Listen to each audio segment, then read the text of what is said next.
Ser Podcast. En este mes que queda para los Oscars llegarán las películas que se han quedado fuera, un blockbuster como Dune, y sobre todo el cine de autor aprovechará ese espacio de la cartelera para hacer taquilla. A salas llega esta semana películas que han pasado por festivales como La Tierra Prometida, un western a la danesa con Mads Mikkelsen, la alemana Sala de Profesores, un retrato social a través de las aulas, o el documental En el Adamán, trabajo sobre la salud mental premiado en la Berlinale. Además, comentamos la peli comercial de la semana, Argylle, cinta de espías con Bryce Dallas Howard, Henry Cavill y Sam Rockwell. En la serie es mucho estreno internacional, con Los Amos del Aire de Spielberg y la nueva de Nicole Kidman. ¡Acción!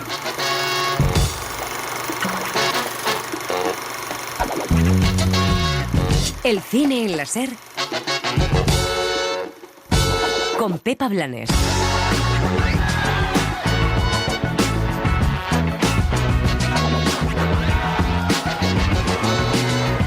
El cine refleja la sociedad y a la vez la sociedad acaba reflejando al cine. Por eso era extraño que no hubiese denuncias de casos de violencia sexual o agresiones dentro de la industria, porque las hay en todos los ámbitos de la sociedad.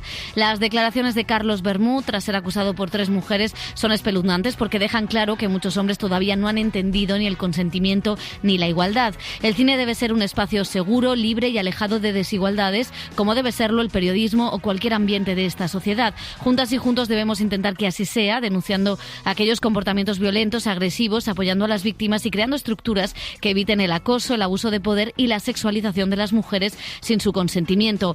Lo de Bermúdez no debe centrarse solo en Bermúdez.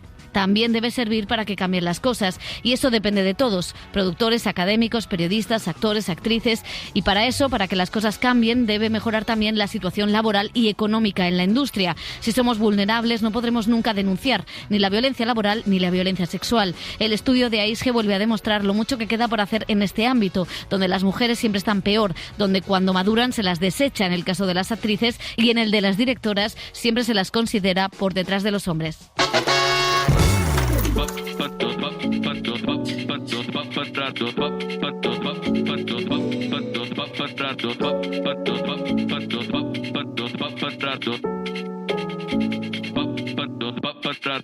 Sin buscarlo fue algo de rebote, en un show última hora de la noche. Tú con él, yo sé que él me conoce. Aún así el pulso de un golpe se aceleró. Me estabas esperando y colapsó. Y cuando él se giró, ahí se nos dio. Que yo no soy uno de esos gatos, yo nunca lo regalé, pero tan fuerte que conectamos, que será la primera y no la última vez. Arrancamos el cine en la Ser, ya casi en la cuenta atrás de los premios Goya, después de Los Feroz, que fueron la semana pasada y que dejaron abierto el camino con 2 películas favoritas, 20.000 especies de abejas, que ganó Mejor Película, y La Sociedad de la Nieve, con la que Bayona logró el premio a Mejor Director. Todo en una gala marcada evidentemente por esas denuncias al director de cine Carlos Bermúdez, que publicaba el diario El País. Elio Castro, José Manuel Romero, ¿qué tal estáis? Hola, ¿qué tal? Bien. Bueno, ¿cómo estamos? ¿En qué momento de la carrera de premios? Bueno, pues estamos empezando y nos queda ya lo más duro. Sí, es una sensación, es una sensación agridulce, ¿no? Porque sí, por un lado tenemos pues estas denuncias que sacan lo peor, ¿no? De una parte de la sociedad y que hay que reivindicar y denunciar, y por otro tenemos que celebrar porque es la temporada de premios, ha sido un buen año, y en esas estamos, en esa va a ser la dinámica hasta los próximos Goya. Si os parece... Y además emocionante, claro, dentro que vamos a llegar a esta última semana con no sabiendo muy bien si va a ser 20.000 especies de abejas, Bayona, si los Goya sí que van a reivindicar a Víctor Erice. Entre los actores creo que también hay todavía disputas, ¿no? En protagonista, en reparto, en revelación, con lo cual creo que son unos Goya que sobre el papel también puede haber muchas sorpresas. Sí, yo me quedé bastante contento con el palmarés de Los Feroz. Siempre... Porque has votado. Porque he votado, claro, sí, pero quiero decir que nunca se sabe lo que puede... Lo que votan los amiguis, los demás amigos. Lo que votáis los demás. Exactamente. Pero que me parece que el palmarés quedó bastante bien apañado porque creo que sí que se va a distinguir de los otros premios que se otorgan a lo largo del año. Y así los Feroz se distancian un poquito y no parecen unos Goyas bis o Goyas 2.0, como nos han llamado muchas veces. Tampoco soy muy Vargas Llosa en esto. No. Me parece bien que ganen las abejas. Me parece bien que gane Bayona, ¿no? Que creo que es una de las direcciones más complejas del año. Y me Robot parece bien Dreams. lo de Robot Dreams. Claro. Y también en las series, ¿no? Era un poco Vox Populi que Sí. nos había emocionado la Mesías. Pues Claro. toma.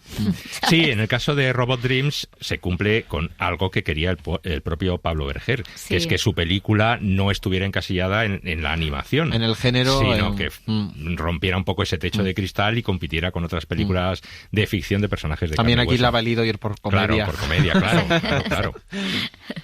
Bueno, pues vamos a seguir porque este sábado siguen los premios, los Carmen en Huelva, a los que vamos a mandar a Elio Castro. Ahí estaré. Ahí estarás. Y luego los Gaudí en Barcelona, que está nuestra compañera Sole de Radio Barcelona pendiente. Y también vamos a ir viendo qué pasa con los Goya poco a poco. Hemos hablado con los presentadores, con los Javis y con Ana Belén, que ya están en capilla, metidos en Valladolid, ensayando la gala que presentarán el próximo sábado en una ceremonia en la academia, en la que la academia decía, ¿no?, que va a visibilizar pues esa repulsa a las agresiones sexuales tras la denuncia, como decíamos, de 3 mujeres contra el director Carlos Bermud. Nos afecta a toda la academia, porque claro, afecta al cine.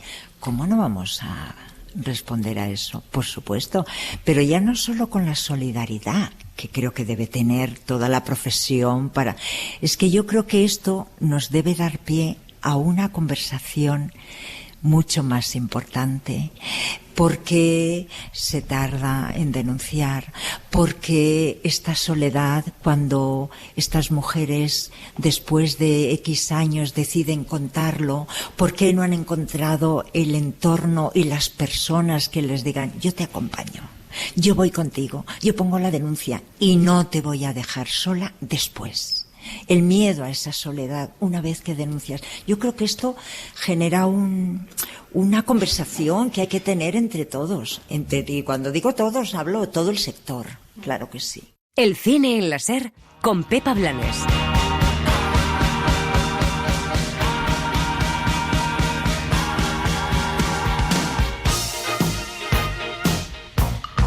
Y nos vamos a los cines, aunque con David Bowie pues siempre nos iríamos a bailar. Vuelve el cine de espías. Argylle es la nueva película de Matthew Vaughn, que después de Kingsman pues quiere repetir ese éxito con una fórmula parecida, adaptando las novelas de una misteriosa escritora, Ellie Conway. Tiene un reparto de lujo: Henry Cavill, Bryce Dallas Howard, Bryan Cranston, Sam Rockwell y hasta Dua Lipa, en este thriller de una escritora cuyos libros empiezan a hacerse realidad a través de las actividades de un siniestro sindicato. Soy un gran fan y te lo juro por Dios, este es el mejor, y no lo digo por decir. ¿Así? ¿A qué se dedica? Al espionaje. Vaya. Cuanto más grande es el espía, mayor es la mentira. ¡Qué atrevido! No te esperabas que un espía tuviera esta pinta, ¿eh? Pues, para ser justo, sí es el único fallo que tienen tus libros. Un guaperas con americana de cuello mao y un peinado ridículo suele destacar en un tren entre los demás pasajeros del vagón. Bueno, pues es verdad que Kingsman me pareció maravillosa, me divirtió muchísimo, me encantaba. No sé si mantiene ese espíritu, chicos. Pues mira, película de Pues mira, espías. no. Pues película de espías, a cualquier cosa le llaman película de espías, e incluso a cualquier cosa le llaman película. Se puede Así. Rumba. No, me parece muy inferior a Kingsman, que sí tenía muchos golpes divertidos, incluso el planteamiento pues era bastante original y divertido. Aquí yo creo que es que no lo consigue de ninguna manera, ni por la escritora, ni por la trama, ni por el desenlace.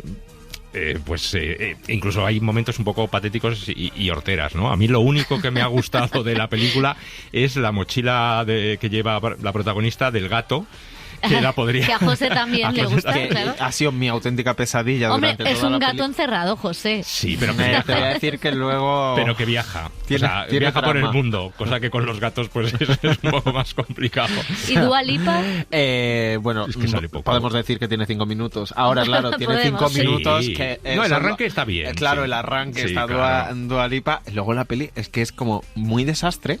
en todo el planteamiento, en todo el guión, y luego muy pretenciosa. A mí me pareció muy pretenciosa en el sentido de que, vale, bueno, la vendes como peli de acción, de espías, como quieras, pero tiene tantos giros y quiere ser como tan original y tan inteligente. Que se le ve. Claro, jugando con doppelganger, casi dobles identidades, con fantasías, con el giro de ahora hago esto, ahora lo otro, ahora este personaje es este, ahora cambia este personaje. O sea, un max mix de cosas que en un momento yo dije, es que nada tiene sentido, o sea, es que ¿qué estoy viendo? Es que no tiene sentido. Es verdad que lo único, si nos ponemos quisquillosos, que podemos... Es la mochila. No, la mochila yo me puso bastante nervioso por estar pendiente del gato. Pero sí que... yo me la compraría si tuviera gato, fíjate. Pero me alegra ver a una actriz como Bryce Dallas Howard, que es realmente la prota de la película, encabezando una peli de acción. Una actriz que creo que ha corrido en tacones, que ha corrido en tacones. Bien, y que es verdad que no representa de alguna manera lo normativo del cuerpo de la heroína de acción, de alguna manera, ¿no? Sino que tiene esta cosa de es una escritora que luego se mete a investigadora casi de acción, esta confusión entre realidad y ficción, y creo que está como estamos todos, un poco entre desquiciados y confundidos todo el rato por la velocidad a la que pasan las cosas. Pues aquí le pasa un poco a Bryce Dallas Howard con Sam Rockwell, que luego yo pensaba todo el rato, lo miraba y decía, pero este actor hace nada acaba de ganar un Oscar por 3 anuncios en las afueras, hace 4 o 5 años, y desde que ganó el Oscar, digo, ¿qué ha hecho? O sea, ¿qué ha hecho de enjundia que digas... Esa película estaba maldita. Digo, eso está maldito. El Oscar no le sirvió para promocionar. Hay premios que están malditos ahora en la temporada de premios. Y bueno, Bryce Dallas Howard hay que recordar que tuvo un comienzo bastante fuerte con El Bosque, trabajando con las Von Trier en Mandalay, es decir, que son Manderley, me parece que se llama Manderley, en la película, que o sea, que empezó de una forma muy, muy, muy potente. Nepo Baby, donde las haya. Sí, también hija de Ron Howard, por supuesto, que salía acreditada o no acreditada en muchas películas de su padre. Pero que luego yo creo que ha tenido una carrera un poco irregular, la vimos en Jurassic Park, así como decías tú, corriendo con tacones, pero que, bueno, pues estaba un poquito ahí marginada y medio olvidada. Lo que sí creo que confirmamos es que Henry Cavill no es una estrella. No. O sea, no lo intenten más, es que no es una estrella. Bueno, vamos a saltar a otro thriller, Misántropo, es el debut en Estados Unidos del director argentino Damian Szifron, que se hizo famoso con su comedia negra Relatos Salvajes. Shailene Woodley y Ben Mendelsohn componen esta historia ambientada en una noche vieja donde un tipo mata a 29 personas. La película se centra en la caza y captura de ese asesino. No es un tipo, es una persona. No me extraña que lo hayan echado a patadas de Washington. Esta gente simplemente nace malvada. La maldad es cortarle un ala a un pájaro por diversión. Ese tipo está aplastando mosquitos. Da igual. Deberíamos colgarlo por las pelotas en lo alto de un mástil. Sería una advertencia para el resto de locos. Agente, ¿por qué no le deja la sentencia al juez? Nuestro trabajo ahora es atraparlo. Bueno, pues es curioso lo que ha hecho este director, que después de una comedia tan personal, que estuvo en Cannes, que ha tenido tanto recorrido, que estuvo nominada al Oscar, haga este thriller que funciona, pero que quizá tiene como un pozo, una metáfora demasiado fácil. Es un thriller anti-armas, o sea, que explica cuál es el problema de tener armas, cuáles son los peligros de esas armas, pero quizá es demasiado fácil, pero como thriller de entretenimiento la verdad es que se ve bastante bien. Y es raro que son casi 10 años desde ha hecho muchas series, ha estado dirigiendo muchas series. Corto, tal, pero ojo, que después de lo que supuso, ¿no? Relatos Salvajes, que es una peli que todos tenemos ahí, son casi 10 años en la siguiente peli, que sea esta peli que ha pasado tan de tapadillo en la temporada americana. Bueno, y nos vamos al siglo XVIII con La Tierra Prometida. Es un drama danés que protagoniza Mads Mikkelsen y que dirige Nicolás Arcel, con el que ya trabajó en Un asunto real. Como en aquella historia, analiza la historia de su país, no desde el costumbrismo y la nostalgia, sino desde la mirada del presente. Nos cuenta la historia de un capitán del ejército bastardo que decide crear en un terreno inerte una colonia en nombre del rey, pero encuentra la oposición de los nobles de la zona. Está haciendo un trabajo magnífico. Esto empieza a cobrar vida. El páramo es la creación de Dios en todo su esplendor. ¿Por qué castrar a una bestia salvaje que quiere ser libre? Dios puso al hombre en la tierra para crear la civilización. Dios es caos. La vida es caos. No, la guerra lo es. Pero gana quien consiga controlarla. Y con el actor hablábamos en el pasado Festival de Venecia. Me encanta estar fuera, pero no hay nada como volver a casa. Son mis amigos, es mi lengua, son mis historias, es algo único. Y ahí es donde empecé, así que sí, es especial.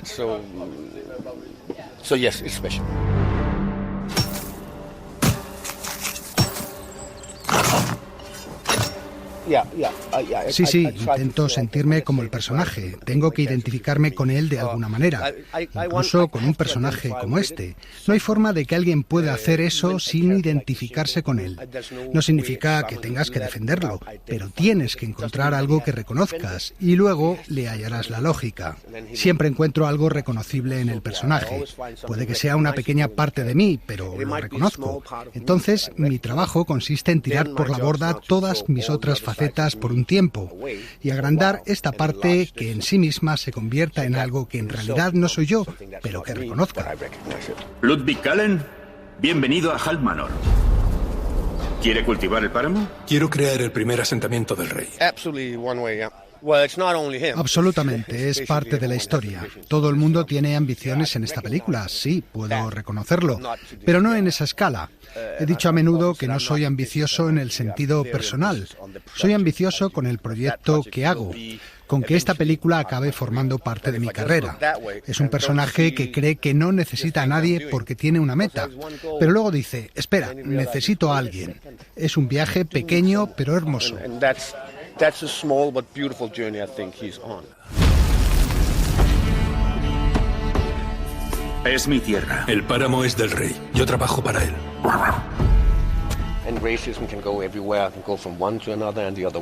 El racismo puede estar en todas partes donde vayas, va de unos a otros y al revés. No cabe duda de que es parte de la historia, el miedo del hombre a lo desconocido, a algo que no puede reconocer. Y también lo ves en los animales, no estamos tan lejos de ellos.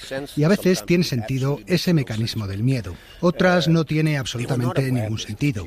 Estas personas no estaban al tanto de eso. Esta niña era solo una mercancía. La mandan de un lado a otro. Incluso yo la trato así hasta que me doy cuenta de que es una persona. Pero lleva un tiempo, claro. Crucemos los dedos para que desempeñe un papel cada vez más pequeño en la historia, pero es indudable que está en todos los continentes. ¿Logrará construir su asentamiento? Sí. Si sigues enemistándote con él, lo arriesgarás todo. Es violencia contra las personas. No creo que vaya en contra de las mujeres. Se repite una y otra vez. Es violencia. Obviamente, cuando eso sucede, tiende a ir en contra de las mujeres porque físicamente muchas veces no pueden devolver el golpe. Pero incluso la campesina podría haberme dado una paliza. No lo hace porque sabe que tiene un rango menor. Y el personaje de Anne Bárbara es bastante violento en esta película. No podemos sacar a relucir nuestra moral en estas situaciones. Pero sí, la violencia está aquí y nosotros también. Intentamos domarla. Cuanto más nos civilizamos, más la domamos. Pero siempre está bajo la superficie. En algún lugar se vislumbra. Y los espacios solo para mujeres están ahí por esa razón. Porque ese es el lugar donde nunca se ve. A pesar de que estén rodeadas de hombres muy agradables, es bueno tener un lugar en el que estén absolutamente seguras al 100% de que la violencia no estará presente. Mantengamos esos espacios femeninos. Tengo que alejarme.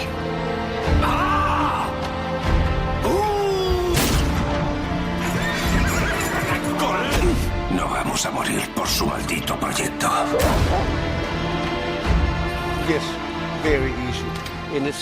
Es muy fácil salir del villano americano porque allí dividen a la gente en buena y mala. Ese es su mundo.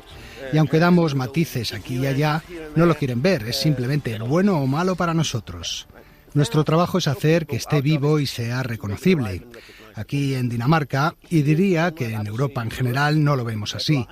Quiero decir que no veo aquí a ese gobernante como el malo. Lo veo como un niño pequeño con todos los juguetes. Y aunque la gente juega con él, sabe que no les gusta. No es un villano, es un personaje triste. Aquí lo vemos de otra manera. Y yo no soy un buen tipo.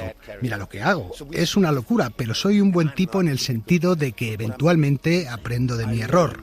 Es algo pequeño que aprende. El cielo se abre para él. Es un momento Buster Keaton, una pequeña sonrisa que es un gran viaje para él.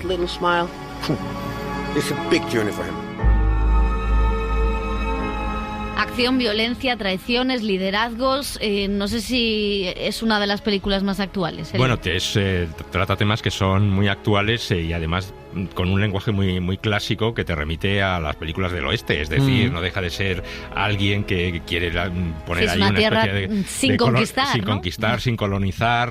Tiene que luchar con el rico del lugar, del noble del lugar. Luego él tiene unas pretensiones de convertirse también en rico y noble y parece que va a pasar por encima de todas y de todas las personas que le ayudan.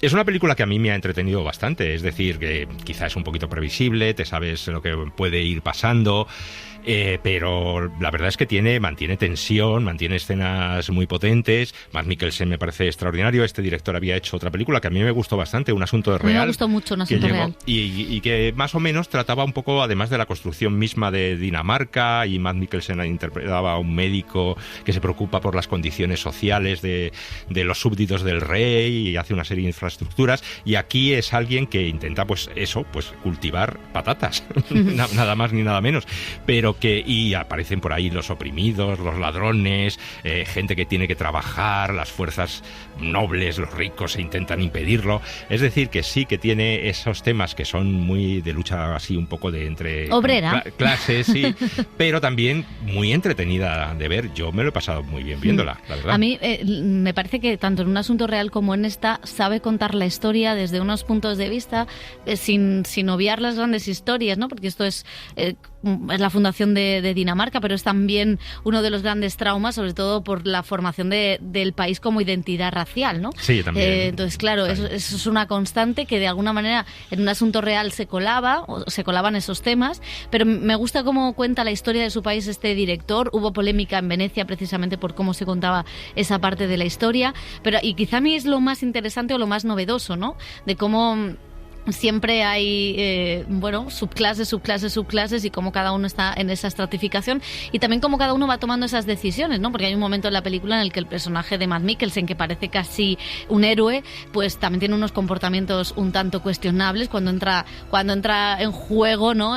Su idea, si su idea se va a ir su sueño se va a ir al traste o no se va a ir al traste por defender unos ideales que ha estado defendiendo. Y eso me parece que es lo que conecta con la sociedad actual. ¿Hasta qué punto estamos dispuestos a ceder en aquello que nos beneficia solo por nuestros ideales? ¿Hasta qué punto estamos dispuestos a ceder por pedir un alto al fuego en Gaza? ¿Hasta qué punto? Me parece que son cuestiones que siguen estando, que estaban de alguna manera en la zona de interés, porque creo que en la zona de interés está todo. Sí.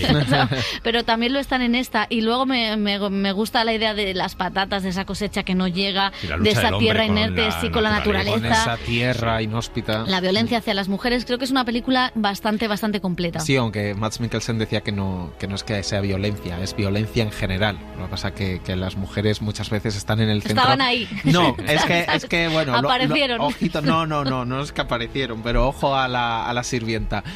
No vamos a decir más. No, creo que es muy interesante, y una de las cosas que decía Mads Mikkelsen en la entrevista es la diferencia un poco también el tipo a la hora de construir héroes y villanos en Hollywood, ¿no? En el cine que estamos acostumbrados, se decía que en Europa tenemos la riqueza de que tienen muchísimos más matices y de que los personajes no son blancos y negros. Y de hecho este personaje, que a mí me parece realmente interesante, es que es un lunático de alguna manera, alguien de clase baja, está en el ejército, ha llegado a capitán, cree que ha conseguido todo lo que podía y ahora se ve un poco pues arruinado y sin saber qué hacer, ¿no? Y sigue como en esta idea de si yo cultivo patatas, yo detesto a toda la aristocracia, a todos estos nobles, pero realmente quiero ese título nobiliario. Entonces, a partir de ahí me parece súper interesante para esta idea que se desarrolla como un western muy violento por algunos momentos. También tiene algo de drama cortesano, estas cosas de palacio, esas negociaciones, esas cenas, esa tensión sexual que también desarrolla la película, y luego con todo lo relativo a la pertenencia de la tierra,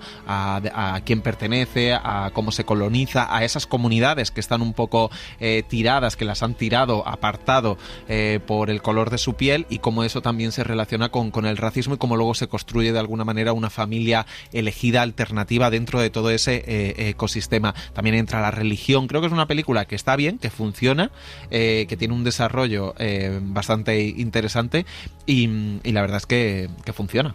Pues sí, funciona, y también funciona Mads Mikkelsen, ya hablando de él.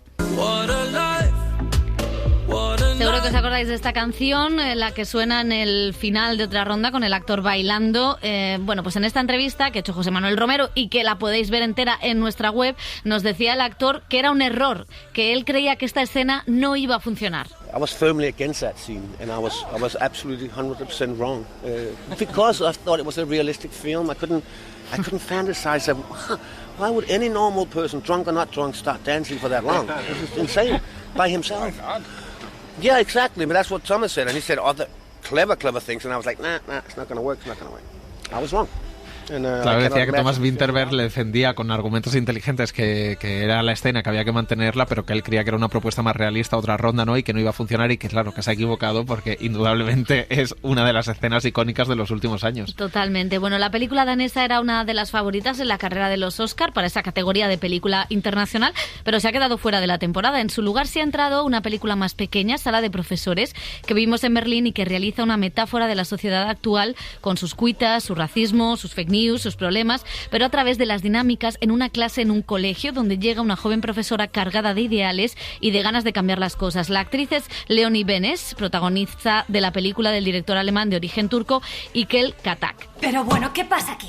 ¿Es cierto que quieren expulsar a Oscar? Jenny, no tengo ni idea de dónde ha salido ese rumor, pero si fuese cierto habría que preguntarle a Oscar.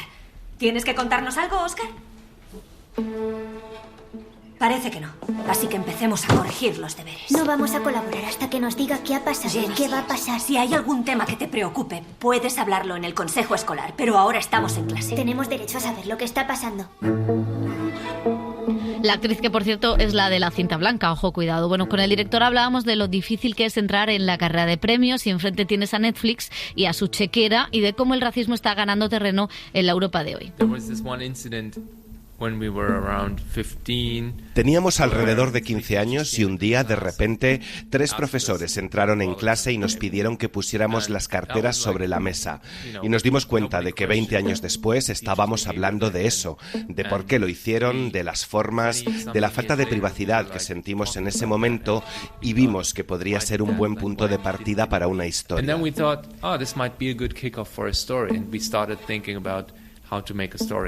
Puede sentarse. Vale. Estaba dando mi opinión sobre la clase y justo iba a decir lo importante que es que los niños estudien por voluntad propia.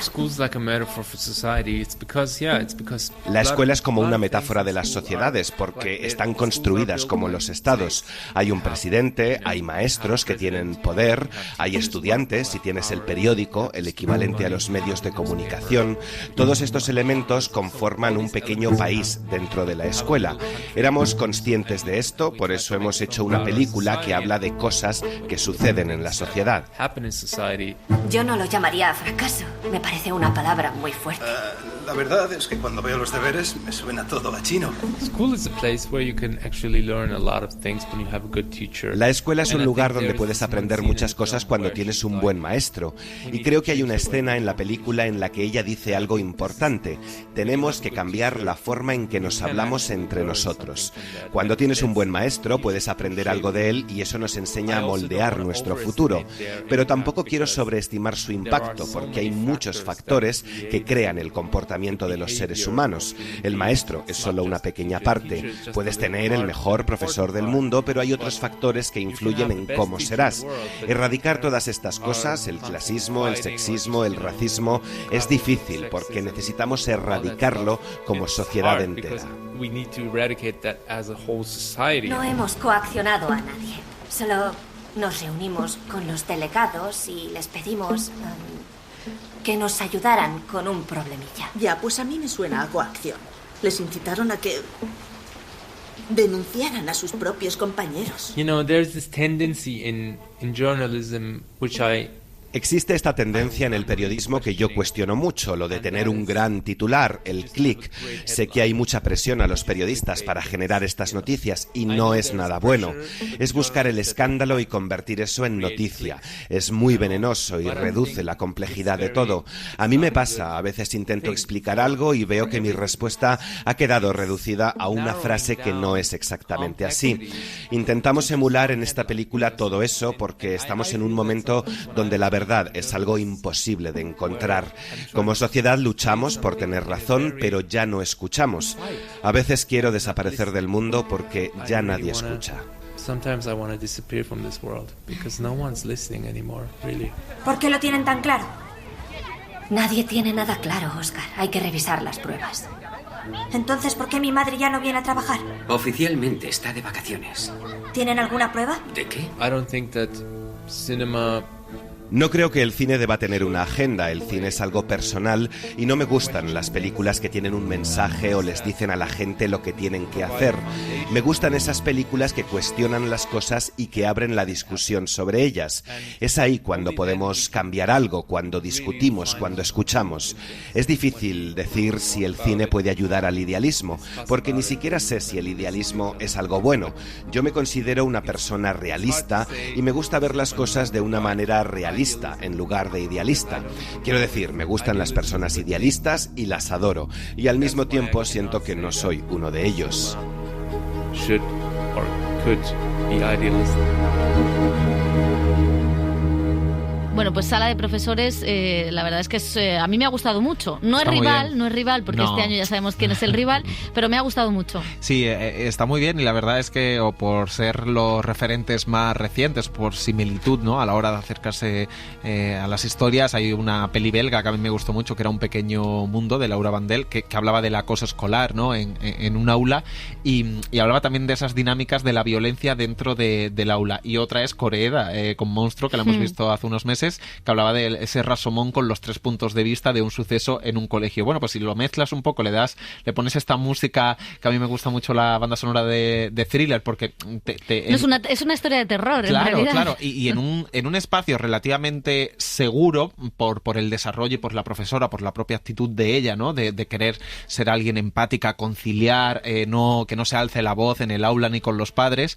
Con esa banda sonora te mantiene todo el rato como en tensión, porque ves que lo que te está contando es entre una peli de terror y un thriller. Y está muy bien porque es cierto que refleja todas esas dinámicas a partir de un hecho puntual, de cómo también nosotros, poco los policías de balcón, cómo nos convertimos también nosotros en policías cuando queremos arreglar una cosa, cuando vemos las consecuencias no sabemos si es verdad, si es mentira, si no hemos equivocado, si hemos acusado a alguien. Ahí empieza la caza de brujas, todo elevado, ¿no?, todo a pequeña escala, pero sí que empieza esa idea de bueno, pues ahora quiero una venganza, ahora tú tienes pruebas, no tienes pruebas, y todo de algo muy pequeño, pero sí que creo que refleja un estado de ánimo y un estado de las cosas de la sociedad actual, desde, como decía Pepa, la posverdad, la fake news, el racismo, a quien buscamos como culpable, y en todas esas dinámicas escolares, que es verdad que creo que en el cine, a lo mejor en los últimos años, sí que ha reflejado bien cómo se ha enturbiado también el estado de la sociedad.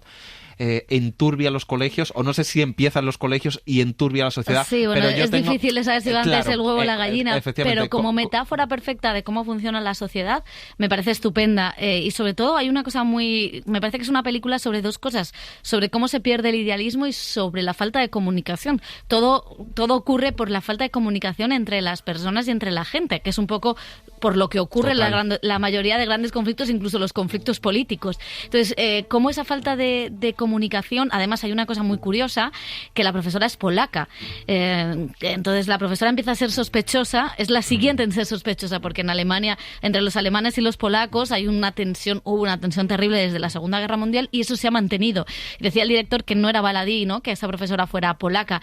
Una profesora sumamente idealista, que cree que puede cambiar las cosas, y cómo ese idealismo, en una sociedad en la que un capitalismo que no permite ser idealista, acaba truncándose. Están los medios de comunicación, cómo se generan las noticias, cómo se generan los rumores, cómo se genera todo. Y me parece que es una película que refleja eso y que va cada vez a más. A mí me ha gustado mucho, con una actriz fantástica. La entrevista de los propios alumnos a la profesora es una de las escenas de la peli, no es spoiler, es fantástica, ¿no?, porque también dice mucho de todo lo que tú dices, de cómo circula la información en estos momentos. No, claro, además es como los medios serios, al final los niños están copiando lo que hacen los medios serios, ¿no? O sea, claro, que y los medios serios es la dictadura del click también, básicamente, ¿no? Pero sí, como creo que está muy bien las dinámicas de cómo circula la información en la sociedad actual, llevado a unas pocas aulas de un colegio y a la sala de profesores. Bueno, pues vamos con cine francés. Se estrena la ganadora del Oso de Oro en la Berlinale, en El Adamán. Es un documental de Nicolas Philibert, el director conocido por Ser y Tener.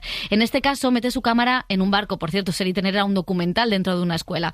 Mete su cámara en un barco, en un barco que está atracado en el Sena y que sirve de centro de día para los pacientes psiquiátricos. Su cámara cámara intenta evitar los prejuicios, mostrando el día a día con humor y sin obviar las carencias económicas y sociales que tienen. El director estuvo en Unifrance hace unas semanas y nos contaba que tiene 2 documentales más sobre este tema que veremos en la Berlinale. ¿C'est à vous le matériel?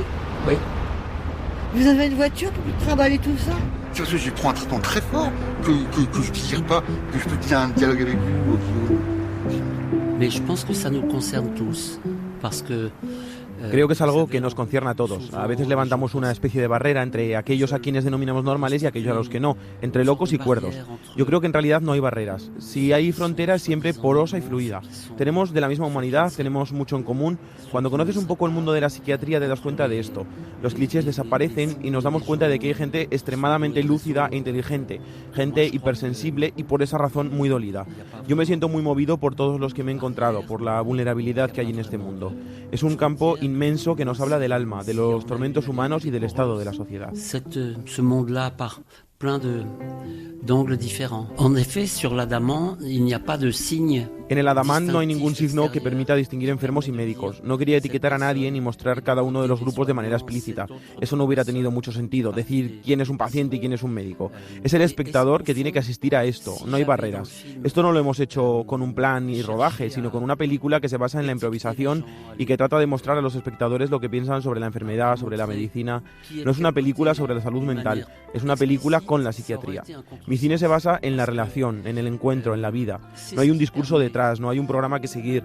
Simplemente se trata de tener cada vez menos prejuicios y aprender de la gente con la que contamos las historias. De mes préjugés, des idées reçues en faisant un film comme celui-là.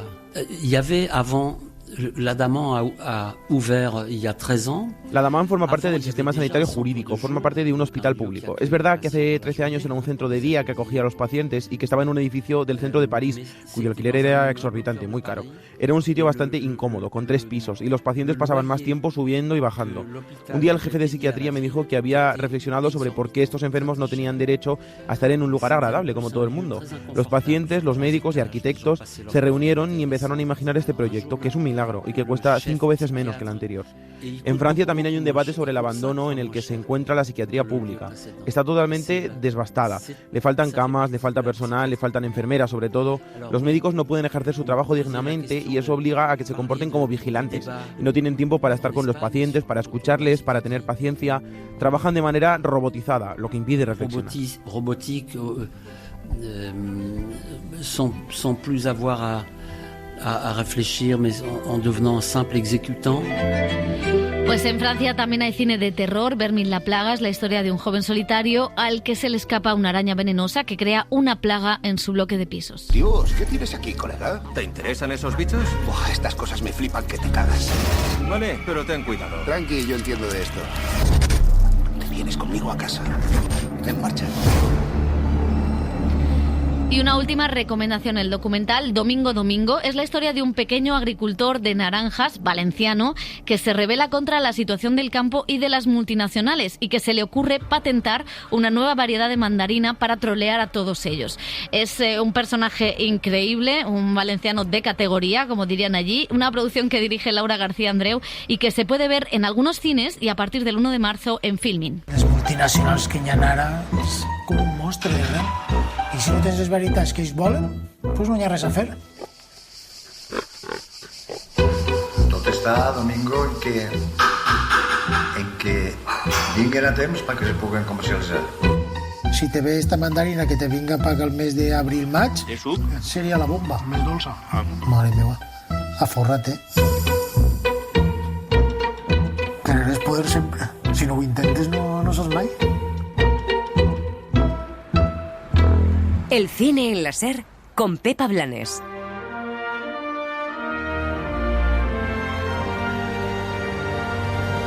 Las series.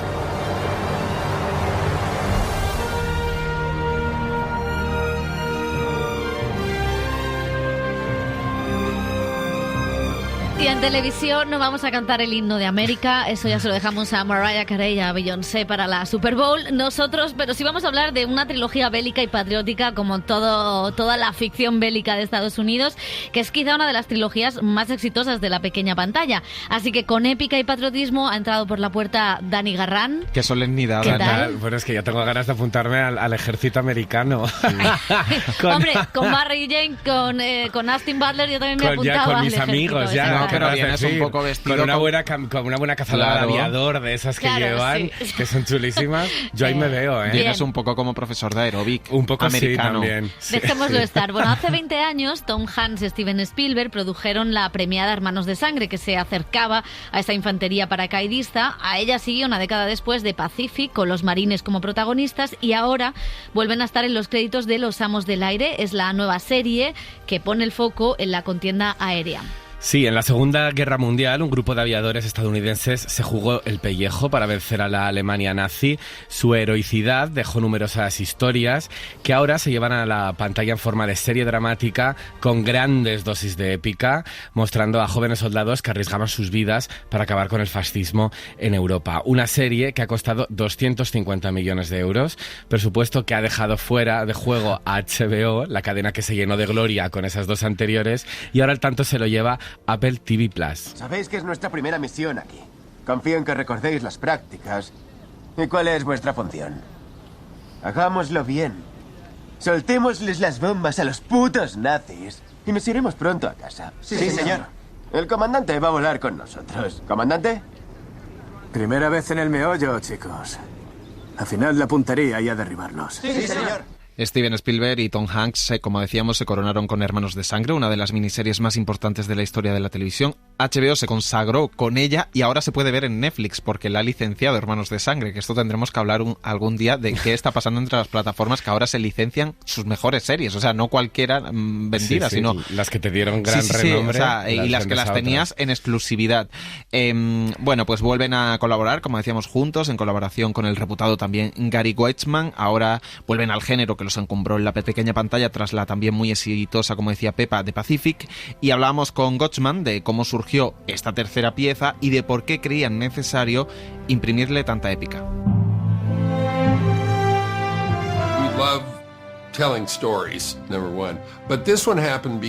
Primero de todo, nos encanta contar historias. La serie surgió porque Steven Spielberg le mostró a su padre Hermanos de Sangre y le encantó, porque fue piloto en la Segunda Guerra Mundial. Y le preguntó que por qué no hacía una serie sobre pilotos. Todo esto se quedó grabado en nuestra mente. Hablé con Tom Hanks y todos pensamos que era una buena idea, pero necesitábamos encontrar el material con que hacer este tipo de serie. Y también necesitábamos unos años para que la tecnología llegara a un punto en el que pudiéramos poner a los hombres en aviones en el aire, y que fuera real. Así que esto es lo que hicimos. Todas las cosas pasaron. Teníamos el libro Los Amos del Aire, de Don Miller. Lo hemos desarrollado durante muchos años. Y finalmente, la tecnología se aceleró y pudimos hacerlo. The technology came up to speed and we were able to make it. It's all complicated because, you're taking... Ha sido complicado porque hemos invertido una cierta cantidad de tiempo descubriendo cómo había que desglosarlo y cuáles eran los personajes que funcionaban mejor para que la historia se cuente. En la condensación es donde está la mayor parte del trabajo, el tratar de averiguar cuánto tiempo pasamos aquí y allá. Es ridículo que tengamos que hacer estas cosas, pero ya sabes, es lo que hacemos. That's what we do. Está a cargo de 35 aviones y 350 miembros de la dotación, jóvenes sin experiencia en combate. Sus vidas dependen del orden, la disciplina y su ejemplo. Lo que hicieron fue importante e implicó una valentía increíble. Chicos jóvenes que iban allí sin saber realmente lo que estaban haciendo. El 75% de ellos cayeron. Y fue una misión descabellada. Tratar de preparar a Europa lo más posible para que pudiéramos desembarcar nuestras tropas, las tropas de Hermanos de Sangre. Y sí, es una historia muy, muy importante a la que arrojar luz. Very important story to be lit up. Los días de misión siempre había un desayuno especial. Huevos, tostadas francesas, tortitas, raciones dobles de bacon, zumo natural de pomelo y un par de tazas de café. Los hombres lo llamaban la última cena. We're not in in a great state in our world. Nuestro mundo no está en un muy buen estado en este momento. Cada vez que podamos arrojar luz en partes de nuestra historia con problema paralelo, creo que es importante dejar que la historia hable y espero que la gente escuche. Podemos hacer cosas mejores, ¿sabes? Quizás resuelva alguno de nuestros problemas. Maybe solve some of our problems. Hermanos de Sangre fue una gran cantera de actores. Ahí conocimos a Michael Fassbender, nada más y nada menos, a Damian Lewis, a Andrew Scott y a Tom Hardy. En Los Amos del Aire hay una nueva generación que pilotan esos B-17, algunos de ellos en la carrera de los Oscars. Sí, al igual que pasaba con sus series predecesoras, es un reparto muy coral. El líder de la brigada está interpretado por Austin Butler, nominado al Oscar en su momento por dar vida a Elvis y al que veremos en la segunda parte de Dune. Y a este se suman Callum Turner, Anthony Boyle y Nate Mann, y también veremos a Ralph Lowe y Barry Keoghan, nominado al Oscar por Sharpburn. Hemos hablado con ellos y todos coinciden en la devoción que sentían por Hermanos de Sangre y de Pacific, como nos decía aquí Austin Butler. I was such a huge fan of Band of Brothers and of the Pacific. Decía el actor que era un gran fan de ambas, de Hermanos de Sangre y de Pacific, y de todo el equipo involucrado en ellas, así que pues para él era una obviedad, un sentimiento de privilegio y de honor poder dar vida a esta historia sobre la valentía de los jóvenes que consiguieron nuestra libertad a costa de sus vidas. Se sentía muy privilegiado. Barry Keoghan, como decía Dani, es también uno de los actores del momento, con Jacob Elordi por su papel en Salzburg. Él ya estuvo nominado el año pasado al Oscar y, al igual que sus compañeros de aviación, no se lo podía creer cuando vio eso en su bandeja de entrada del email, el nombre de Steven Spielberg. Dice, recibes un correo electrónico y ves Steven Spielberg, no exactamente de Steven Spielberg, pero ves Steven Spielberg y Tom Hanks y piensas, estoy dentrísimo. Y luego una continuación de las maravillosas Hermanos de Sangre y de Pacific. Conozco a actores que han estado en esas dos series, es algo de lo que quería formar parte.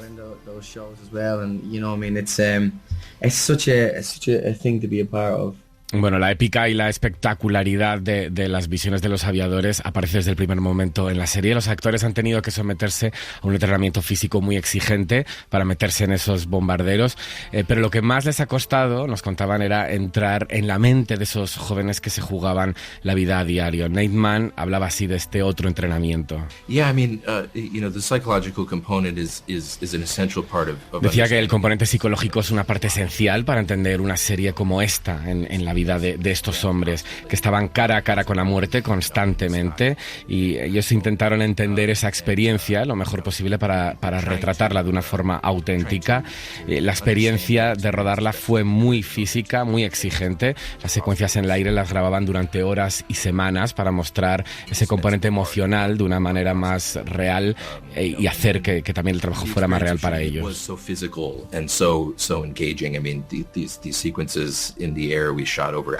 Y por último, el hijo de Jude Law, Ralph Lowe, también participa en Los Amos del Aire y nos contaba otro Nepo Baby, Pepa, y nos contaba, es que Hollywood está lleno de esto, y nos contaba que lo que más le había impactado es la cantidad de vidas que se perdieron en este episodio de nuestra historia. Es que los jóvenes de verdad no leen los libros de historia donde han estudiado.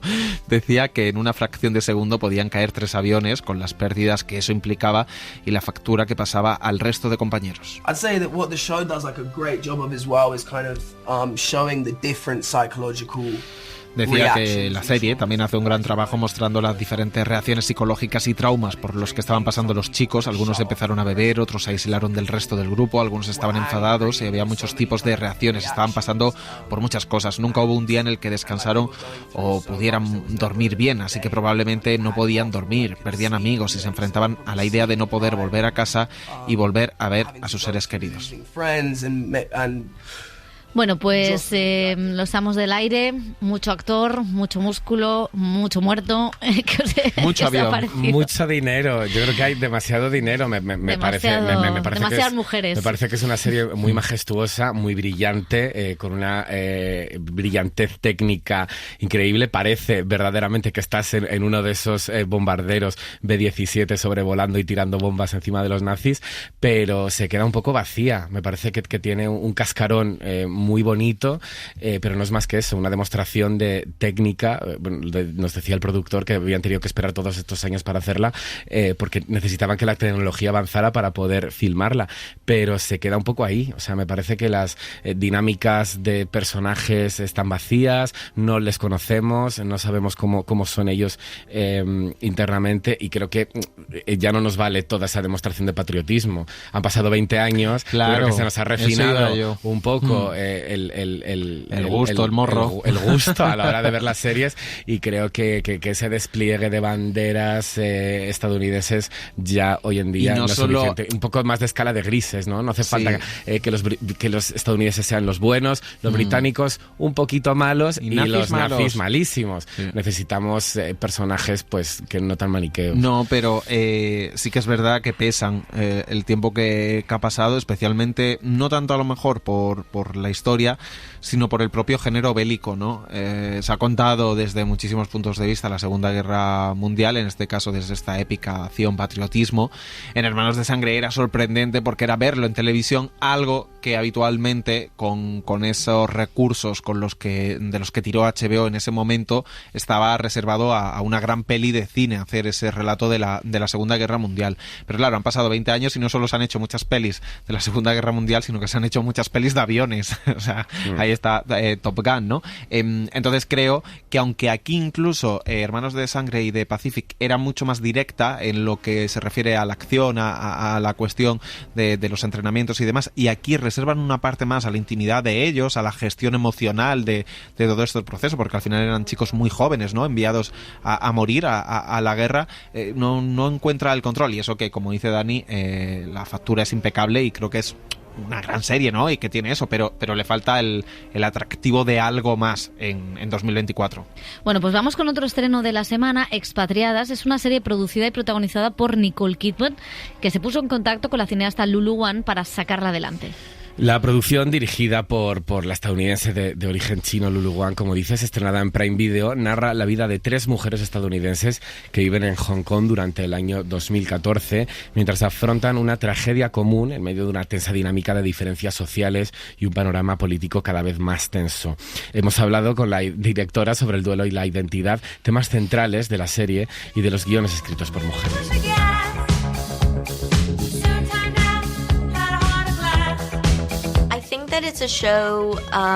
Creo que es una serie que te pone en la piel de los personajes y de cómo resuelven diferentes problemas con los que tienen que tratar.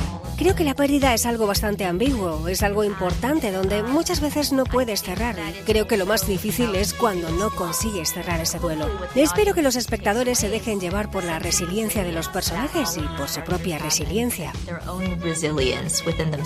¿Lo veis? Si lo hubieseis celebrado en Estados Unidos, podríamos haber contratado el mismo catering. Mamá, ahora no. ¿Qué? No he dicho que volváis para siempre, eso ¿Pero no... te referías a eso? Si hubiese querido decirlo, lo habría dicho sin más. Creo que hay más apertura a las nuevas historias y a las nuevas miradas, pero todavía creo que tenemos un largo camino que recorrer, porque al final en Hollywood todo se reduce a hacer dinero y a veces algunas miradas hacen más dinero globalmente que otras. Necesitamos más oportunidades para tener éxito, más oportunidades para fallar, porque el éxito y el fracaso no pueden caer sobre un solo proyecto. Es demasiado atribuirle eso a una sola persona, a un solo proyecto. Y creo que necesitamos un volumen mayor de producción que tome riesgos y cuente historias desde perspectivas diferentes que sean contadas de manera universal. Adoro a mi familia, pero cada vez pienso más en dejarles. He alquilado un apartamento en Kowloon. A veces quiero estar sola, ¿sabes? No ser la esposa de nadie ni la madre de nadie. No estar definida por la tragedia y que no me recuerden que soy madre de 2 en lugar de 3.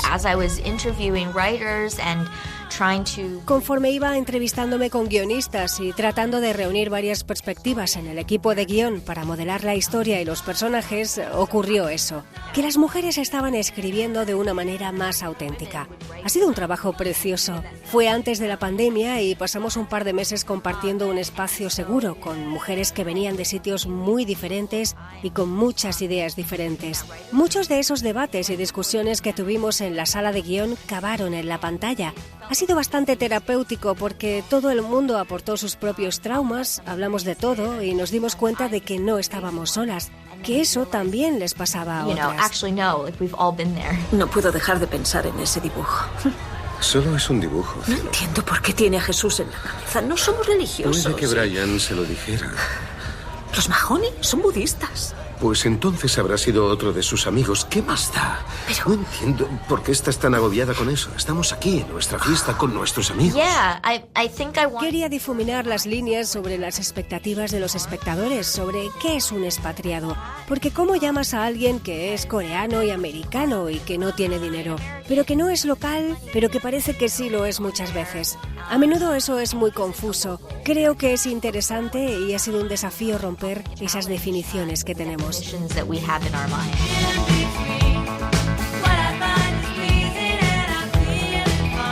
Bueno, Dani, ¿qué te ha parecido Expatriadas? Pues ojo, lo que dices que me ha gustado, ¿eh? Ojo lo que digo, es que yo desde el primer momento le vi un tufillo un poco Big Little Lies, edición Hong Kong, tengo que decir. Es verdad que creo que tiene temas interesantes, solo he visto un capítulo, entonces tampoco puedo opinar mucho. La trama sí que me atrae, me gustaría saber a través de esos flashbacks lo que ha pasado, pero bueno, y es verdad que un poco todas esas dinámicas con toda esa población asiática en el Hong Kong de 2014, bueno, me puede interesar un poco más que un simple relato de pijas, ¿no? Y de sus conflictos familiares. O sea, a mí no me gusta el personaje de Nicole Kidman ni esa trama, que creo que es la que da misterio a la serie por otra parte, pero no, que es lo que ya hemos visto de una y otra vez, continuamente. Lo que sí me gusta es que, claro, hemos conocido a los americanos de origen asiático y cómo lidian con el pasado, pero no hemos conocido cuando ellos están en Hong Kong, ¿no? Que son confundidos por locales, pero que no son locales, que además no tienen el privilegio de ser ricos como muchos otros. O sea, las distintas clases sociales que hay entre los expatriados. Pensamos que los expatriados son siempre gente pobre y muchas veces es gente rica que no tiene una identidad definida, ¿no? Y eso sí me gusta en cómo está representadas las clases y la diferencia social en todos los expatriados que se encuentran en Hong Kong. Me parece que eso rompe muchos prejuicios, sobre todo la mentalidad occidental, y creo que la directora profundiza muy bien en eso. El tema del duelo, bueno, es curioso, pero quizá me parece más obvio, ¿no? O más melodrama visto ya hasta la fecha. ¿Algo más que añadir? Pues que hoy no te vamos a llevar la contraria. Exactamente, pues así porque me gusta. No estaremos el día para eso. No estamos para eso. Pues lo vamos a dejar aquí. Gracias, chicos. Adiós. El cine en la SER con Pepa Blanes.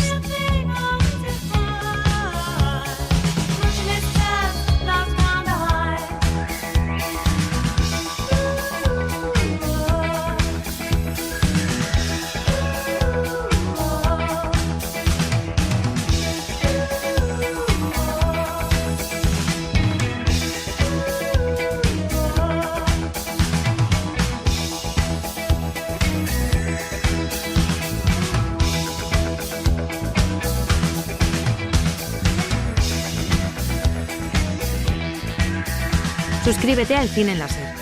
Escúchanos en directo en la SER los sábados a las 7:30 de la mañana y los domingos a las 3 de la madrugada. Cadena SER. La radio.